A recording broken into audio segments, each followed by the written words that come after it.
Welcome. Welcome to the first official episode of the Super Geek Documentary Hour. It's probably not going to be an hour, but I think you understand what I'm putting off here all. So I got a lot of people watched my comfort shows video on true crime documentaries that I just released earlier in the week. And I got to thinking, while I love doing the reading vlogs and I loved doing the comfort show thing, and really it was just one thing that I was talking about with the comfort shows, but it was a genre of true crime documentaries. And I'm like, well, I watch more documentaries than true crime, but the true crime documentary is probably one that I watch a lot. But this is the first episode of the Super Geek Documentary Hour brought to you by the Officially Unofficial Geek channel. I am the Officially Unofficial Geek. My name is Carrie Quinn, and we are here for a fun time with this one. Very serious, very serious, but we're going to try to find some light somewhere in the seriousness because one of the things that I like to do is find a way to see a little bit of light at the end of the tunnel in a really dark, convoluted, messed up, like messed up tunnel. Okay? Let's just put that out there. As you saw in the thumbnail today on the first episode of the Super Geek Documentary Hour, we are doing Lover, Stalker, Killer. Recently released in the past 6 months or so, 6, 7, 8 months or so on Netflix. Y'all.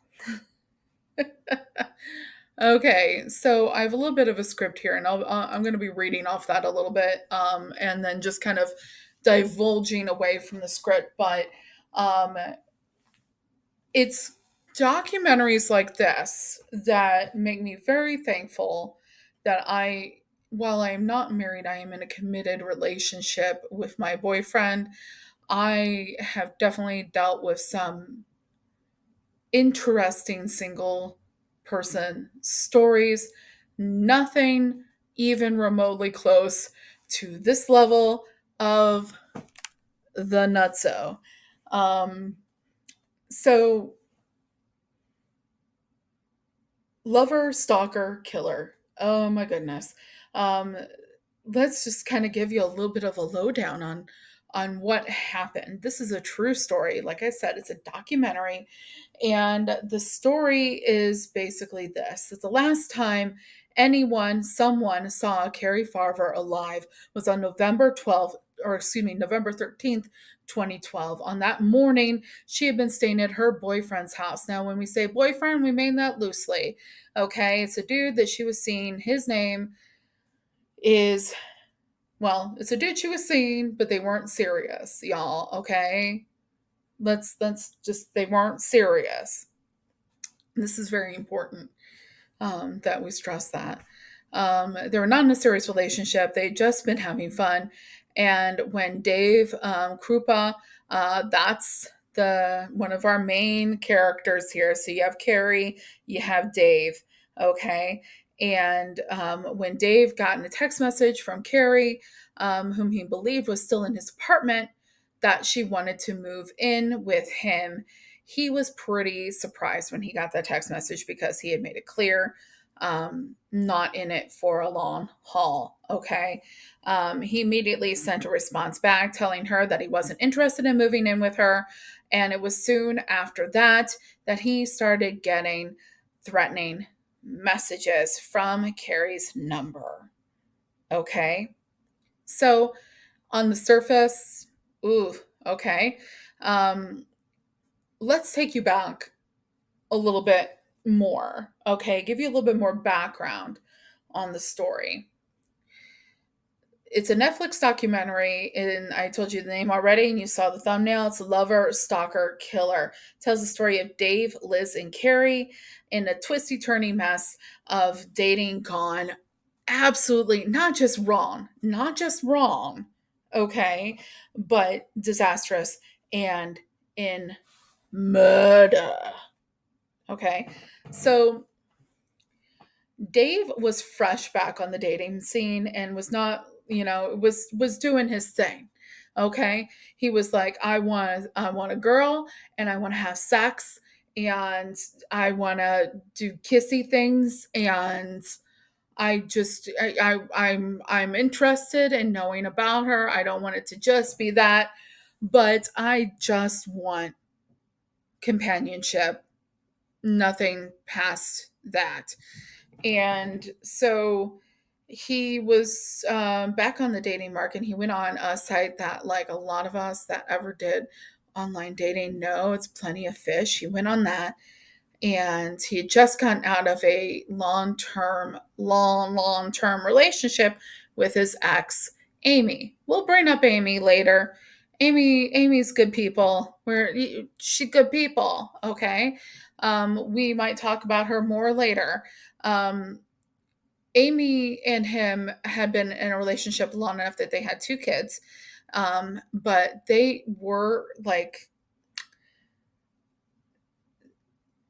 remained close and friendly because of the kids. And so much that when Amy moved to another state to be closer to family, Dave followed, had his own place, everything like that. But Dave moved to the other state so he can be near his kids. Okay. Like he was like, okay, so I have the ability, I can do this. So he did this. And there was no argument, it seems. Seems like it was just like, I did it because that's what I was going to do because I'm a dad. Um, and that worked for him and that worked for her. Um, so I mean, like the relationship that Dave had with his ex, it was like one of those things where it's like it was the paramount example of what anyone would want to be in a functional post relationship. Like they were not only civil but friendly, and that was great, right?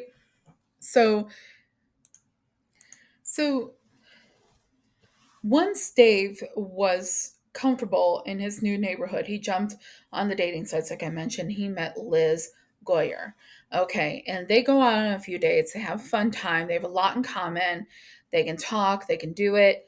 They could find connection between the sheets, and they can find connection on the streets. Okay, so it was like it was good. Like if Dave was interested in something long term, she would be like cool, but he was again not interested. This is important, okay? Um he, you know, was very upfront with everyone that he dated. And, that was very specific for him to be like it was like and in all honesty, like I think Dave in this situation, because they do interview him throughout the movie, because it is a 90-minute documentary. It's not like separate episodes like some of the others, but like it's just like one movie, feature length documentary.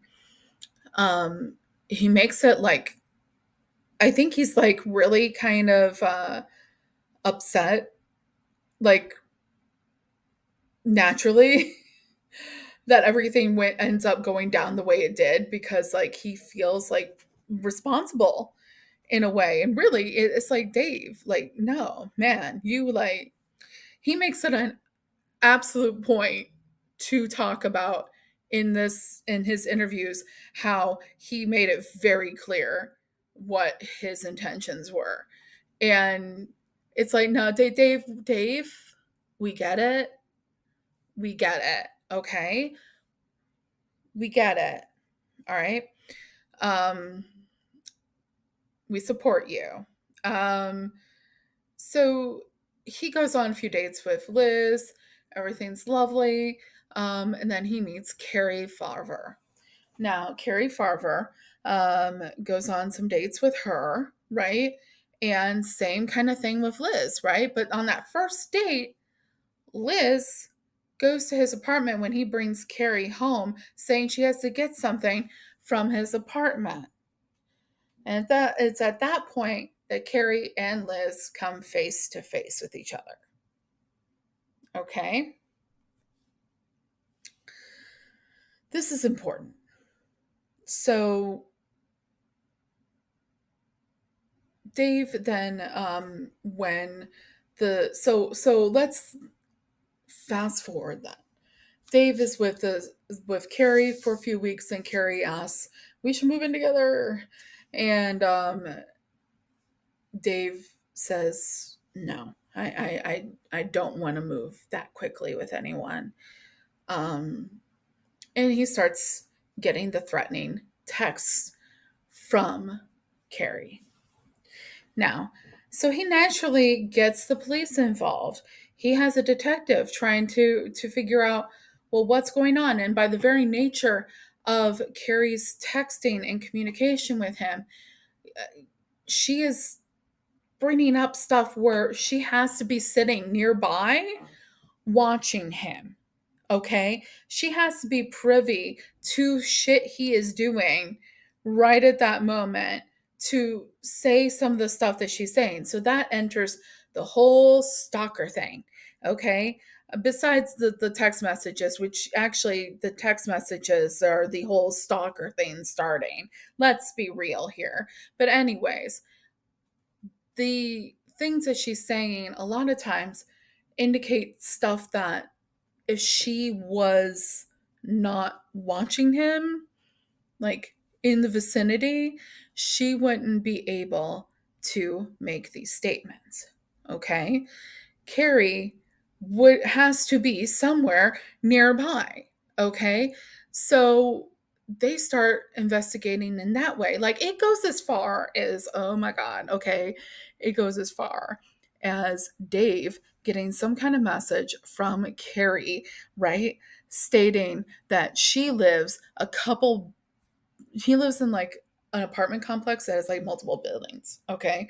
She lives in a building just 2 buildings away from him, just a few buildings away from him in a specific apartment. He goes to that building and he looks at, like she says, this address, apartment 12. I'm living there now. You know? And so he's like, you know what? I got a coat. I got legs. I'm walking to that apartment. Now, the way they presented it is like, it seemed like it was at night, right? And I'm watching this and I'm like, look at the balls on Dave, okay? Because this is nighttime. It's the sun has gone to bed, okay? Mr. Sun has gone to bed. It is nighttime. Their dramatization is at nighttime. Mr. Sun has gone to bed. And dude, going out his door, his locked apartment door, walking on down the street to go find his stalker. Dave. Cease and desist, Dave. Cease and desist.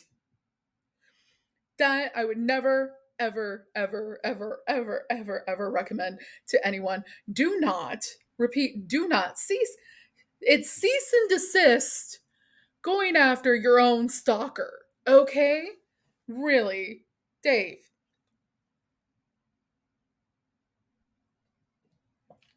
Cease and desist. Oh my goodness, Dave. Dave. Don't do that, Dave. If you are a Dave and you are being stalked, don't do that. Call the police again, Dave. Call your building manager. Call your landlord, Dave. Okay? Do anything Besides, walk out of your apartment into the night, into darkness, and walk to the building chick says she's living in. Now, Dave does this. Dave finds out that there's no apartment 12 in that building. He's like, more mindfuck. Well, Dave, you're lucky it was only a mindfuck, Dave, because the sun had gone to bed. The sun had gone night-night. It was dark. And you gonna go hunt down your stalker?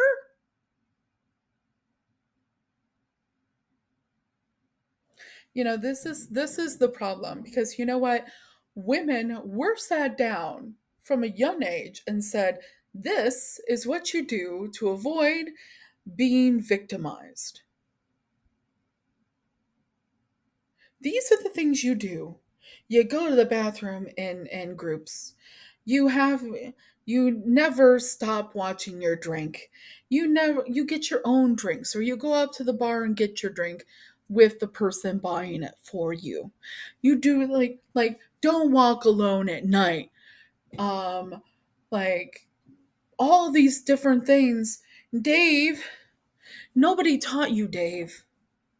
Nobody sat you down and said, Dave, since we can't trust the world to not have stalkers,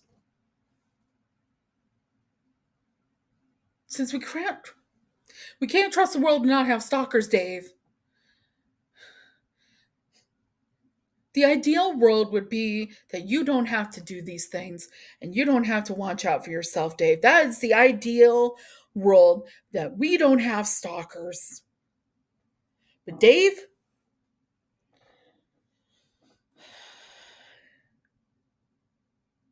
buddy, nobody sat you down because you're not a girl. You're not a woman. Nobody sat you down and said, this is how you avoid being stalked. This is how you avoid being a victim. Dave, brother, cease and desist. Jeez. Okay, so anyways, so I made my point, all right? I made my point, and we're going to move on. It was dark. It was dark. Okay. So, check this out. Stuff just keeps on escalating. And now Carrie is getting Liz involved. And she's texting Liz all these things, right? Homewrecker, whore, breaks into her home and writes stuff on the walls, breaks into his home, does some shit. It goes just keep on thinking the escalation. It's like a stair step, right? So boom, boom, boom. And every different step is a new thing, and it just keeps on escalating, right? Like an escalator, obviously. So you get to the point where eventually Liz's house is set on fire, okay? And it kills all of her pets. We're going to get back to that in a moment, I'm sure, because I'm sure, okay? I'm going to get back to that eventually. Anyways, so Liz's home is set on fire, kills all of her pets, and Liz is like, okay, I can't do this right now. I gotta go. I'm not gonna tell you where I'm going, Dave. Okay? Because their relationship through this, combined, threat level of Carrie had been rekindled, right? So they're seeing each other again. But this whole, my house gets set on fire. She runs off. She's not doing anything with Dave right now because, okay, my house just got set on fire. Okay. And Dave, of course, he's a nice guy. He understands. This is fucked up. Okay. He's the nice guy that thinks he's gonna go out in the dark and, approach his stalker. Dave. Jeez. Anyways, So enter in Carrie's mom. Guys, Carrie's mom is in on all this, but not really, okay? Because Carrie's mom comes along and she is talking about how Carrie is usually, her own person, but Carrie usually always checks in with mom, on a regular basis and never goes missing. After a certain amount of time of not hearing from Carrie or getting kind of weird, erratic messages from Carrie, Nancy decides that she's going to file a missing persons report on Carrie. Nancy is Carrie's mom. So, Nancy, she files this missing persons report. And, she hears this, erratic message from Carrie. I'm not missing. I just need to be off by myself. I will contact you when I'm ready. Okay. Weird, but still okay. So she still doesn't hear from Carrie. And she's worried. What's the deal with Carrie? Now you have this whole thing where Carrie's phone and her, her name is being used to do all this harassing stalker stuff over here, right? And then Nancy, Carrie's mom, is here, like, dang, what's up with that, right? So then enter the dream detective team. And let me tell you something, these guys got charisma. Okay? These guys got it. These guys, if there's charisma, these guys got it. Okay? So the charismatic, like seriously, guys, if they play D&D, they all have high charisma scores, even the awkward tech one. Okay? So like they all have high charisma okay? Like they all like roll natural 20s and they all have high charisma. So like everything is like they are charismatic, okay? So you got Sergeant Jim Doty, Ryan Avis, and Tony Cava. Okay, now these guys are part of the agency, the sheriff's department of the Potawatomi County, okay? And they decide to come in and they want to try and help Nancy um, and help solve the case of Carrie. What's going on with Carrie? Okay. So Jim Doty and team, like charismatic, okay? Like first off, Jim Doty has like a wonderful mustache that I think mustache aficionados would love. Okay. One. And two, charismatic. And he's like, it's one of those things where it's funny because like he dresses like a cowboy, but the person he works with is like, man, I don't think he's ever even like ridden a horse, but he's got the look down. And I just thought what I thought of was that part of the movie 10 Things I Hate About You, where the the two main guy characters are like the front, like he's just like showing him around campus in the high school. And he's like, hey, those people over there, let me guess, cowboys. Yeah, except for the closest they've ever come to a cow is McDonald's. Like, it made me think of that part of that movie. So, anyway, so you have Jim Doty, Ryan Avis, and you had volunteer deputy IT personnel Tony Cava. Now, let me tell you, Tony seems like a sweetheart. Okay, the other guys, they seem really cool, but Tony seems like a sweetheart. Like the first thing he says on camera is he's talking about how caffeinated he is, giving you the lowdown on his caffeine intake for the day. Okay, and I'm like, same page, buddy. Same page. Okay. So he's the IT tech professional. Okay. Avant garde. Okay. Like, dude, is like brilliant. All right. When they realized that they'd gotten hit a wall, he developed some like tech program, and I will get to that in a moment. So, where is everyone in this situation at this point? Let's run down. Let's run them down here. Okay, run them down. Okay. You have Dave, who is poor Dave, okay? Just wanted to get some, can't get some, because everybody has to act like his loving is the only thing they need, okay? And then you have Liz, who has, by all accounts, seemingly running for her life, okay? You have Carrie, who is the perceived bad guy here, okay? Um, in the wind, okay? Nobody can see or find Carrie, okay? But she's in the wind. Nobody knows anything.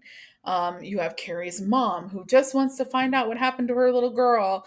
And then you have the detective dream team of Jim, Ryan, and Tony, who are all just like, what happened?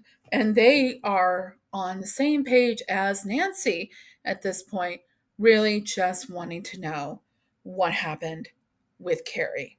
Because despite the fact that Carrie's been sending these messages and emails and supposedly setting fire to Liz's home, she has not been seen anywhere at any time for quite some time. So, I'm not a person that likes this, yeah, I am. Let's just do that. I'm the kind of person that likes to just kind of be like, at this point, this is what's going down. This is what's actually happening in this whole story. And we have to just wait for them to discover it and then tell us. Okay. So it's usually at a certain point that I begin to be like that. Like, this is, I'm a detective on the case and I'm trying to figure out what actually happened. I was not prepared for this at all.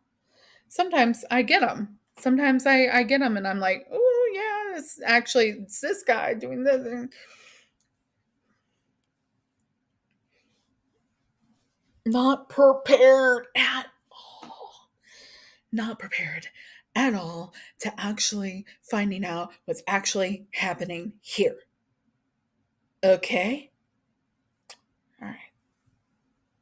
So, IT tech, IT dude, IT extraordinaire, IT god, Tony Cava comes along and they're like, okay, so let's go ahead and let's try to find out what IP address all these messages are coming from. And then they use their stuff, his software, and he finds out most of them are hidden by VPN. Okay, so one of the best commercials for getting a VPN is the fact that right there, you know, you truly want to be off the map, off the grid, off everything, get a VPN. But, anyways, it's not just so that you can watch other countries' porn anymore. So, he realizes that most of them are hidden by a VPN, and there's some that are not hidden by VPN. So, he starts being like, okay, so what if I take this information and develop this program, okay, where I can, go through all these and be like, okay, this is this.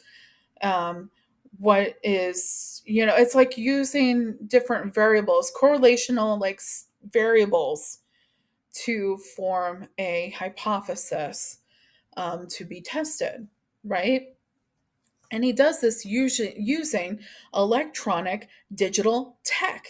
Okay, so like using cell phone messages, dialing it back, right? And figuring it out that way, right? Um, and putting in different variables for the search in the system. And he comes up and he finds out that one of the IP addresses matches the IP address of somebody's home, somebody that's his insubordinate there in the Potawatomi County Sheriff Office. And you're thinking, what? What you say? One of his employees in his department at the Potawatomi, yeah, county. I'm horrible. I'm so sorry. I am so so sorry. I'm horrible. Um, they work for him. It's their IP address that some of these messages are coming from. So awkward. Um, Got to go to him. Be like, okay, so is this you? No. Okay. Do you have anyone living with you? Uh-huh. So when approaching their employee, they say, do you have anyone living with you? Because somebody at your IP address was sending these threatening messages pretending to be Carrie. And I say pretending to be because hold on to your hats. You ready? Dude says, yeah, I have an on again, off again girlfriend that sometimes stays with me. All right. Who's your on again, off again girlfriend? Fully expecting this on again, off again girlfriend to be Carrie Farver. Fully expecting it. It's not. The on again, off again girlfriend living with this dude that works for the sheriff's deputy office is Liz Goyer. What? What? It's Liz Goyer?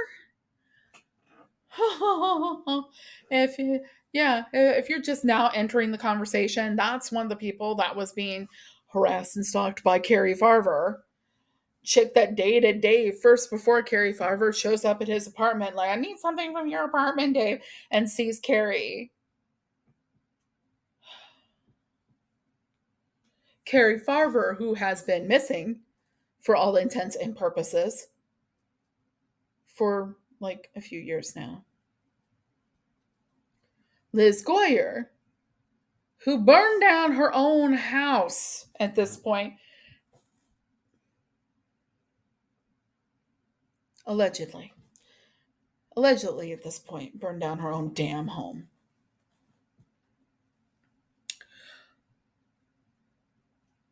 With her own pets in it. Killing her pet's motherfucker.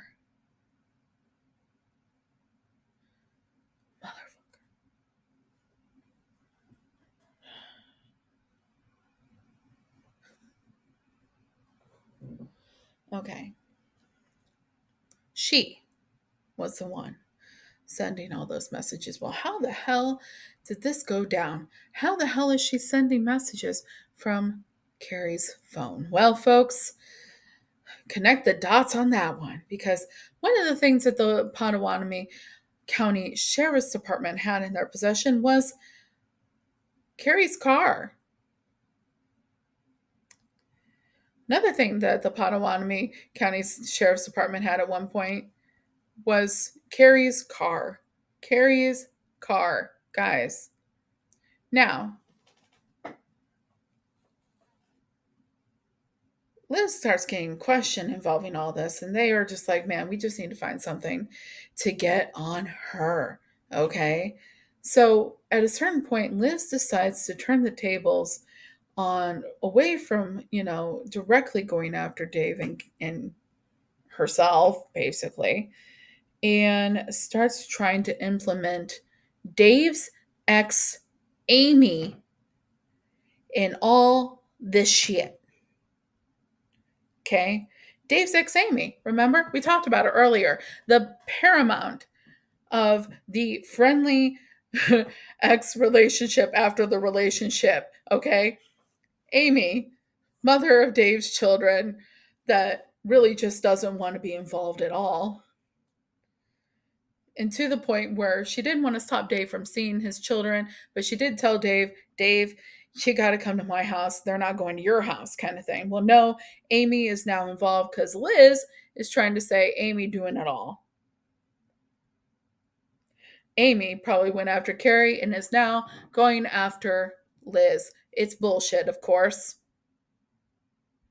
And the dream team, the detective dream team of Jim, Ryan, and Tony, they all know it's bullshit. But they need something to go on. So they investigate Carrie's car after getting, information from supposedly Amy's email to Liz. Oh my God, Liz, you are so dumb. Okay. You are dummity dum dum dum. Okay. Anyway, so they used information that supposedly was Amy admitting to killing Carrie via email. They, of course, know Amy didn't actually kill Carrie. They go into her car, Carrie's car that they had in their possession, and they go and they start looking for blood, and they found it. Okay. Really interesting how they went about that. Like, they used what I believe might have been luminol on different parts of the car. But it didn't really turn out with anything. And they're like, okay, well, what if this has been wiped clean and that kind of thing, and it's still not showing up with luminol? But what if there's blood in the cushions? They tear apart the seat cushions, they find the blood. Okay.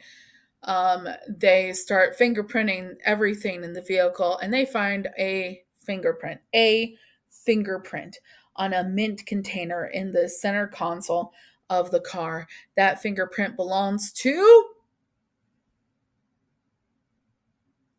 three guesses who it belongs to, and the first two don't count. Of course, Liz Goyer. So immediately, once they figure all this out, they're like, okay, Liz, they bring her in. They're like, you know why you're here. Just admit it. She's not admitting it. Okay. So they have to take it to trial. All right. They're trying to find any new evidence that they can because there's no body, y'all. There's no body. There's no body. They're trying to try for the murder of Carrie Favre. There's no body. Okay. Carrie is unfortunately deceased. She's gone. And they're trying to figure out what to do. And they go to interview everyone again. And they go to Dave, and there's like, Dave, is there anything else that you could possibly have, like maybe in storage, whatsoever, that might possibly give us any kind of electronics, anything like that, that we can look at to figure this out? So he's like, okay, let me take a look. He goes into his storage unit. He's like, you know what? This is an old, dusty tablet, and he takes it into him. He's like, I have this. They open the tablet up. They pull out an SD card, a memory card. Like she had taken it and put it in his tablet. Like she'd done that, right? She took it, she put it in the tablet, and he put it in storage. Well, they realize when they're looking at the pictures that are on it that this is, and they confirm it, that it is the old SD memory card from Liz Goyer's cell phone. And on that is a picture of something that at first they weren't sure what it was. And they look at it closer and they realize that it is a deceased person's foot. Now, what's special about this? How do they know that it's a deceased person's foot? Well, apparently there's some like thing that happens after someone is deceased, when they die. After they die, there are certain veins in the body that become really visible. Okay. And when those veins become visible, they appear in a certain pattern. And in this picture was that pattern for someone's foot, right? And on the foot is a tattoo for the Chinese symbol for mother. Carrie Farver was a mother. But that doesn't mean anything. Women have been putting Chinese symbols in tattoos on their bodies and having no real regard for Chinese culture for years, people. That's what you're probably thinking, Carrie. Carrie, people have been doing that cultural appropriation stuff for years. And I would agree with you. However, the reason why this is such a big deal is because the tattoo in on the foot, on the dead foot in the picture exactly matches a tattoo Carrie Farver had on that body part.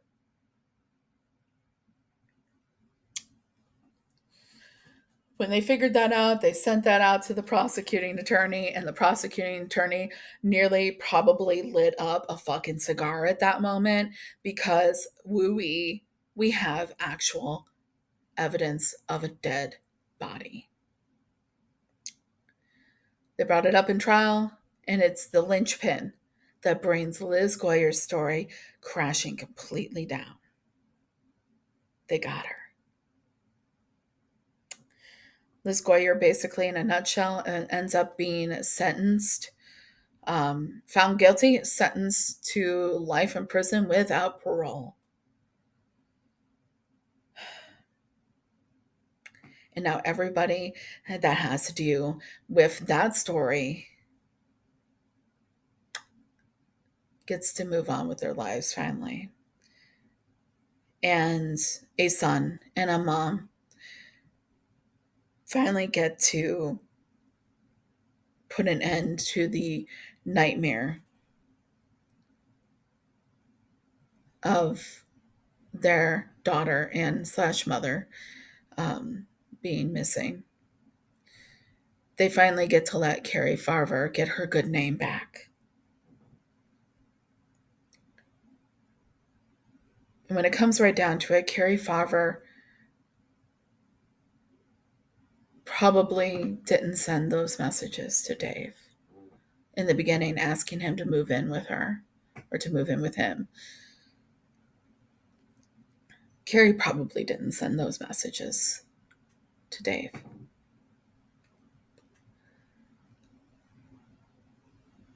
And because of what they've done, all this investigative, all this, crackerjack investigation going on with the dream team, the Midwest dream team, the Midwest and Southern dream team of Sergeant Jim Doty, Ryan Avis, and Tony Cava. Guys need their own show. Okay, these guys are charismatic. I mean, I said it. I've already said it. These dudes, like, they should have their own, like, they need their own YouTube channel. Okay, they need their own thing on um on like the ID channel, like crime fighting ID channel. Yeah. Um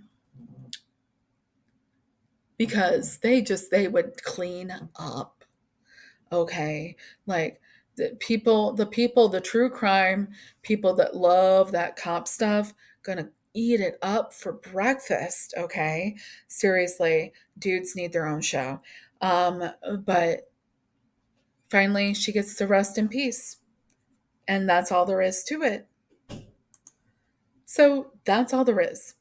That's literally all there is about Lover, Stalker, Killer.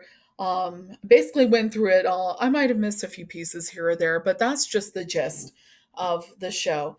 It's really, it was really good. I watched it twice so I could do this video for you guys. And did a little research on my own, like learning about Carrie and what have you, and the people involved. And I, for one, just did not see some of this coming. And what I want to welcome you all to do is to get over to Netflix and watch Lover, Stalker, Killer, and just remember all the times that maybe you were in the dating market and you thought, Jesus Christ, everybody is so freaking nuts. That I'll never find anyone because everyone's nuts. And then look at the story of Dave, Liz, and Carrie and realize it could be a lot worse. Yeah. So, anyways, guys, I hope you enjoyed the show. Please check out down the description below. There's a GoFundMe going on right now. I did a video a couple videos back about Jen at Comics Will Break Your Heart. Has a GoFundMe going on right now to raise funds to help her with her cancer battle. Please check that out. If you were able, please give to help Jen. That's going to be down in the description, the way to find that. And also, if you need it, it will be in my link tree until further notice, that you can find in the channel bio and also in my bio on my profile for my Instagram at officially unofficial geek. That's about it for this time. I hope you guys like this. I want to do more in the future of Super Geek Documentary Hour. Super Geek Documentary Hour. So hopefully this is the first of multiple versions of this. But anyways, it's not always going to be true crime, though most of the documentaries I watch are true crime. There'll be other docu-series or documentaries or docu-movies that probably won't involve true crime that I might do from here and there. I'll try to find one specifically next time that's not a true crime one, that's a documentary about something else, and come at you with that just to give you a little variety. But until next time, keep your eyes and ears open. If you see something, say something. Remember, the complacent never make a difference, so go out there and make a difference. My name is Carrie Quinn. This is, like I said, been the Super Geek Documentary Hour, brought to you by the officially unofficial Geek channel. And until next time, I'll be seeing ya. Bye.